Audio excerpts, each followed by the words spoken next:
नमस्कार, cook with यमूमध्ये आपणा सर्वांचं मनापासून स्वागत. आपल्याकडे असं म्हणतात की मैलावर गेले की बोलीभाषा बदलत जाते. तसंच भोगीच्या भाजीच्या बाबतीत आहे. महाराष्ट्रातल्या काही भागात ही भाजी मसाला वाटून रस्सा भाजी करतात, तर काही भागात पालेभाजीची गरगटी भाजी करतात. आज मी सातारा भागाच्या पद्धतीने भोगीची सुकी भाजी करते. या भाजीला शेंगसोला म्हणतात. या भाजीत फक्त कोरडे मसाले घातले जातात, विशेष करून भाजलेल्या कारळ्याचा कूट. कारळ्याच्या कुटामुळे भाजी छान चमचमीत चवीची लागते. आता भोगीच्या भाजीला काय काय भाज्या घेतल्यात ते बघू. इथं मी मुठभर वालपापडी निवडून घेतली. या शेंगा अशा दिसायला असतात. आता हिच्या दोन्ही बाजूच्या शिरा काढून घ्यायच्या.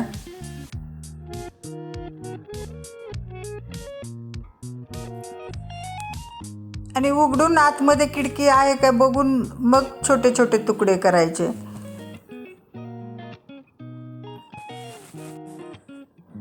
या सगळ्या भाज्या निवडून धुवून घेतलेत. शेंगदाणे लवकर शिजण्यासाठी 2 तास पाण्यात भिजवून घेतलेत. ते अर्धी वाटीला थोडे कमी आहेत. त्याचं प्रमाण तुम्ही आवडीनुसार कमी जास्त करू शकता. ताजे मटार 1 वाटी घेतलेत.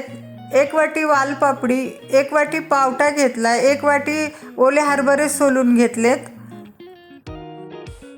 1 वाटी गाजराचे बारीक तुकडे करून घेतलेत.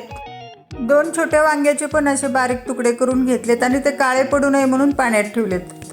या सगळ्या भाज्या मी वाटीच्या प्रमाणात घेतल्यात, पण भाज्यांचं नेमकं असं प्रमाण नाही. आपल्या आवडीने ते कमी जास्त करू शकतो किंवा आपल्या आवडीची दुसरी एखादी भाजी त्यात आणखीही घेऊ शकतो. आता कोरडे मसाले काय घेतलेत ते बघू. 2 टीस्पून घरचा कांदा लसूण मसाला घेतला आहे. त्याचं प्रमाण तुम्ही कमी जास्त करू शकता. रंगासाठी 2 टीस्पून काश्मीरी लाल मिरची पावडर घेतली. अर्धा टीस्पून हळद घेतली.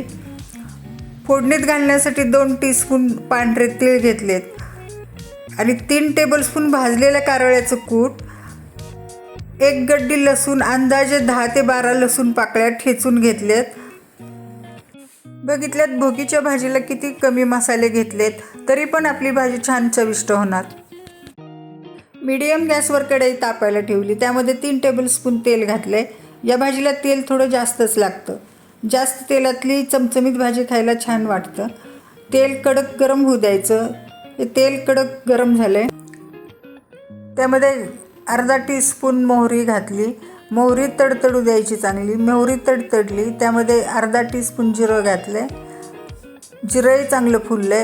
आता त्यामध्ये हा ठेचलेला लसूण घालायचा. तोही हलवून घ्यायचा. लसूण आपल्याला तांबूस रंगावर परतून घ्यायचा आहे. लसूण तांबूस रंगावर परतलाय. त्यामध्ये तीळ घालायचे. तीळ पण चांगले फुलू द्यायचे तेलात. तीळ फुललेत.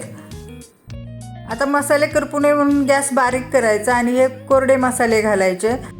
कोरडे मसाले हलवून घ्यायचे आणि त्यात पटकन थोड्याशा भाज्या टाकायच्या, म्हणजे मसाले करपणार नाहीत. आणि ते हलवून घ्यायचं. आणि आता ह्या उरलेल्या भाज्या त्यामध्ये टाकायच्या.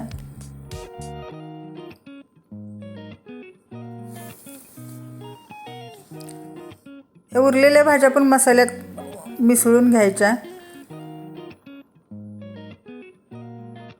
आता आपण वांगी टाकली नव्हती, ती वांगी त्यामध्ये टाकायची. आता गॅस मोठा करून भाज्या हलवून घ्यायच्या.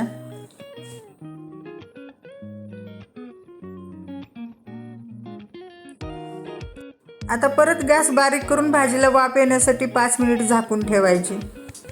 5 मिनिट झालेत. कढईवरचं झाकण काढून भाजी हलवून घ्यायची. भाजीला वाफ आली. त्यामध्ये चवीनुसार मीठ घालायचं. ते मिसळून घ्यायचं.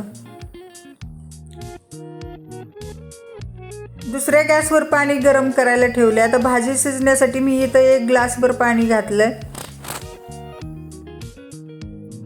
आता गॅस मोठा करून भाजी हलवून घ्यायची. मोठ्या गॅसवर भाजीला उकळी आणायची.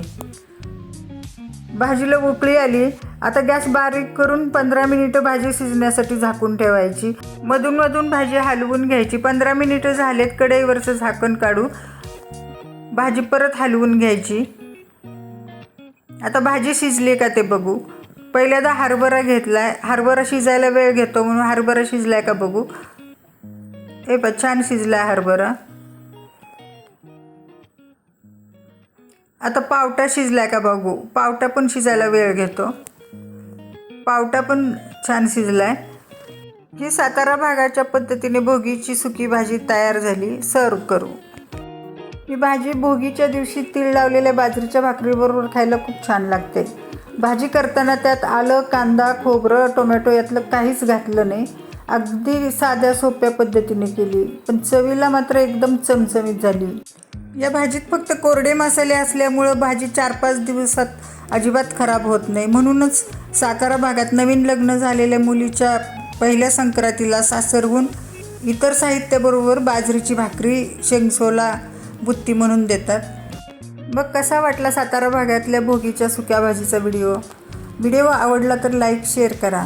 परत भेटू नवीन रेसिपी बरोबर. तोपर्यंत धन्यवाद. चॅनलला सबस्क्राईब करा आणि घंटी वाजवायला विसरू नका.